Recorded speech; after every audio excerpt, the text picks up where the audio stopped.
What's up, Chiefs Kingdom? Noah Gray here, tight end for the Kansas City Chiefs. Make sure you like, share, and subscribe to Josh's channel and check out showmefootball.com for more. What is up, Chiefs Kingdom? Welcome back to another video on my channel. My name is Josh Fan of showmefootball.com and arrowheadaddict.com, covering your Kansas City Chiefs. And the NFL draft is officially over and wrapped up as the Kansas City Chiefs have made all of their selections. And I'm going to go through all of their day 3 picks and give a quick little summary on how I feel about each player. I let out instant reaction videos for all the picks as they came in. And if you guys didn't see those, this is pretty much just going to be an extended version of that where I talk about each player. And with the Kansas City Chiefs' first pick on day 3, they used their first 4th round pick, I should say, on TCU tight end Jared Wiley. And this is a pick that at first I was a bit surprised that the Chiefs actually opted to go the tight end route in this draft, at least relatively early.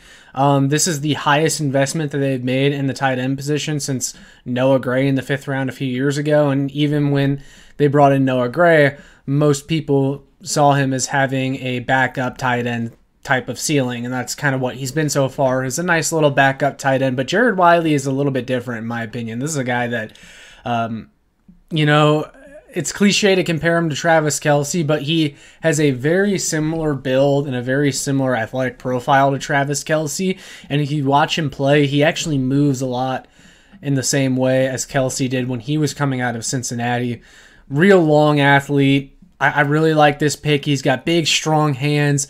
And when he gets the ball in the open field, I mean, he moves like a wide receiver. You go and watch him play, he runs like a wide receiver, much like Travis Kelce, because you hear the jokes all the time about Travis Kelce being a glorified wide receiver.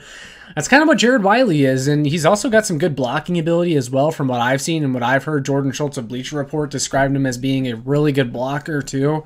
This is a guy that can do a little bit of everything, and the most important thing about this pick, in my opinion, is that you made a real investment into the potential future of the tight end position after Travis Kelce is done. Jared Wiley, I think, can eventually be the starter once Travis Kelce retires, and now he gets to learn under Travis Kelce for a few years. And you still have Noah Gray in that tight end room. You still have Irv Smith, the free agent signing. And that's a strong tight end room, man. I mean, this is a really good high upside pick. This is a good pick that still helps out with the passing game, despite it not being another receiver. The Chiefs ended up only taking one wide receiver in this draft, and that was Xavier Worthy. But you're still adding to the passing game with Jared Wiley. So on the surface, I really like this pick. This might end up being one of my favorite picks in this NFL draft, but I think my most favorite pick was the next one, and that's a perfect segue into the Kansas City Chiefs' 2nd, 4th round pick. Although I should add about Wiley real quick that he did produce quite a bit in college. I want to say that he led all Division I tight ends last year in touchdowns. He had 8 touchdowns, so if it wasn't number 1, he was pretty high up there when it comes to touchdowns, and he was a first-team All Big 12 selection, and that's a league that's filled with a lot of good offensive players. So again, really like this pick. But let's get on to the Chiefs' next 4th round pick. Just 2 picks later, with the 133rd overall pick, the Kansas City Chiefs selected Washington State DB Jaden Hicks.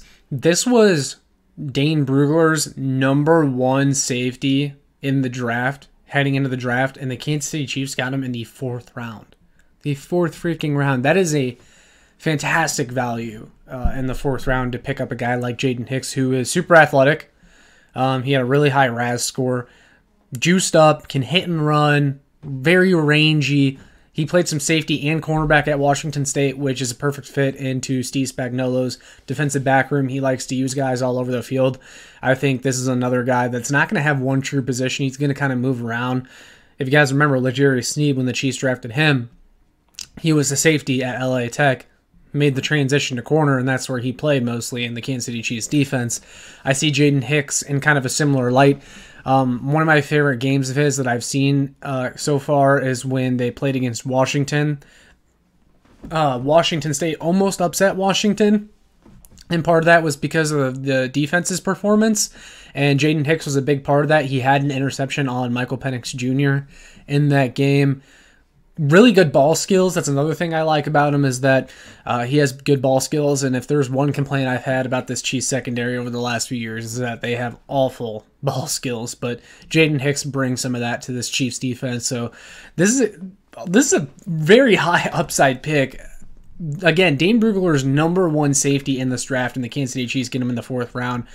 At first, I thought it was a little bit early for the Chiefs to be drafting a DB, just because Brett Veach tends to do so well with those late-round defensive backs. It's like, do we really need to do that here? I'd rather maybe hit another need like running back or defensive tackle or something like that.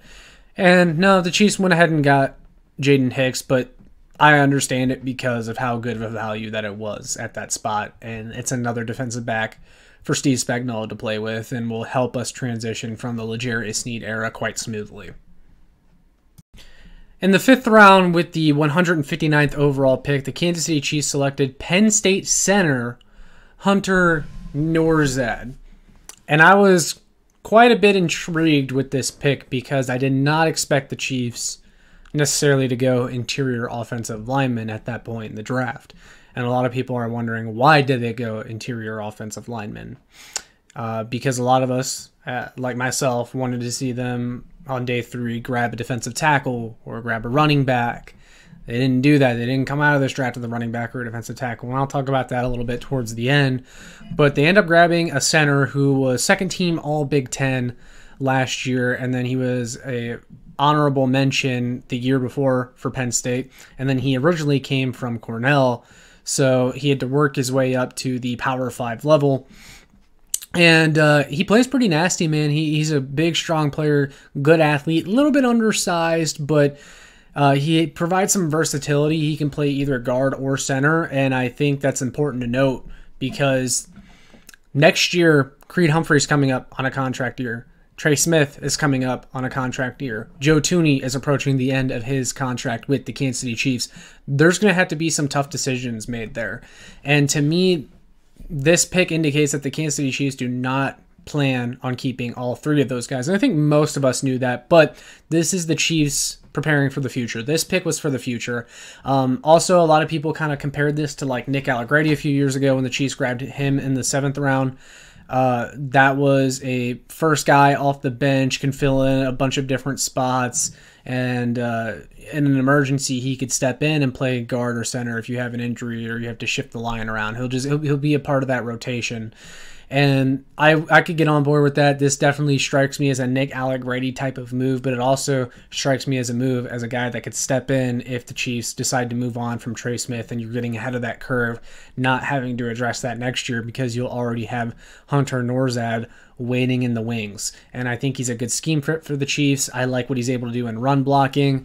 May need to develop as a pass blocker, but he can snap the ball. He can play center. There's also been talks from Brett Veach about potentially moving Creed Humphrey to guard in the future. So we will see what happens, but this was definitely an interesting pick. It's not a bad pick. It's one that I didn't quite expect. It's one that took a little bit of talking from other people for me to buy into. But yeah, overall solid pick. I can't complain too much. And this was yet another really good athlete. You see the trend of the Kansas City Chiefs just drafting freak athletes. We've seen Brett Veach embrace athletic models more and more as, you know, the longer he's been in that GM position. He struck out a few times drafting bad athletes. And I think since then he's been more inclined to take freak athletes, and that's all the Kansas City Chiefs accumulated in this draft was freak athletes. But with all that being said, let's move on to the next Chiefs pick. Then in the 6th round, 211th overall, the Kansas City Chiefs selected Tennessee cornerback Kamal Haden, the signature Brett Veach late round DB. This year it's Kamal Haden. I mentioned how they drafted Jaden Hicks, and I thought that was a little bit early. You could have gotten one later. Brett Veach just decided to double up, and he got one a little bit later. This time in Tennessee's Kamal Haden, PBU machine at Tennessee. You know, just looking over his stats, he had 8 PBUs in 2023. That's a significant number. He made a lot of plays on the ball just from the short clips that I've seen, and he instantly talked about his ability to play make and create turnovers for the defense. I love hearing that. You look at you look at his athletic profile, very similar athletic profile to a L'Jarius Sneed. The only difference is that L'Jarius Sneed was a little bit more explosive, and Kamal Haden is not as explosive, but very similar agility between the two. That was one of L'Jarius Sneed's shortcomings coming out of the draft. Despite being a really good athlete, he's not the most agile.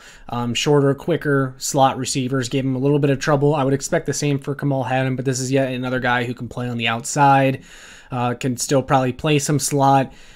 Just maybe is going to have some trouble with the smaller, faster receivers, and that's okay. But this is another really talented DB, really productive in the SEC, went up against some really tough receivers. He also came all the way from Independence Community College, so similar story to kind of Jalen Watson, who started flipping burgers at Wendy's before he got an opportunity to play college football, and then he made his way, all the way up to being a real productive player for the Kansas City Chiefs. So I'm not going to pretend to know too much about Kamal Haden, but you just kind of have to give Brett Veach the benefit of the doubt at this point with late round DBs. Can't hate on it too much. Another high athletic profile. He was the lowest that the Kansas City Chiefs actually took in this draft. He had a 7.5 RAS score, but even that is still pretty darn good. So love the trend here that we're seeing. Love seeing Brett Veach grab another signature late round defensive back, and this is a really good defensive backfield. I mean, you look at the depth all across. You got Shamari Connor, Brian Cook, Jaden Hicks, Justin Reed, Nick Jones, Trent McDuffie, Joshua Williams, Jalen Watson. I don't know how all these guys are going to make the team. It's going to be tough decisions for the Chiefs to make because you still got, like Nick Jones from last year, the late round pick, and Najee Johnson, a lot of people still have hope for. But not everyone's going to be able to make the team, and that's a lot of names that I just said right there. But it's a good problem to have, so we'll wait and see what happens. We'll get a better idea by training camp, but on the surface, another solid pick. And then lastly, with the 248th pick in the 2024 NFL Draft, the Kansas City Chiefs selected C.J. Hansen, interior offensive lineman from Holy Cross. 6'5", 300 pounds, another elite athlete in this draft. He was a first-team All-Patriot League selection in 2023 for Holy Cross, started all 11 games at right guard and was a team captain. This is a leader in the locker room for that program. And honestly, he seems like a great profile, a great pick, a great player at his position. But if I do have one gripe, it's that why are we doubling down on interior offensive line?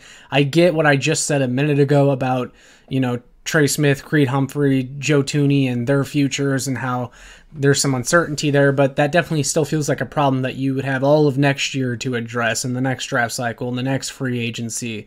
And doubling down on interior offensive line was just a little bit confusing to me when you had massive holes at running back and defensive tackle behind Chris Jones.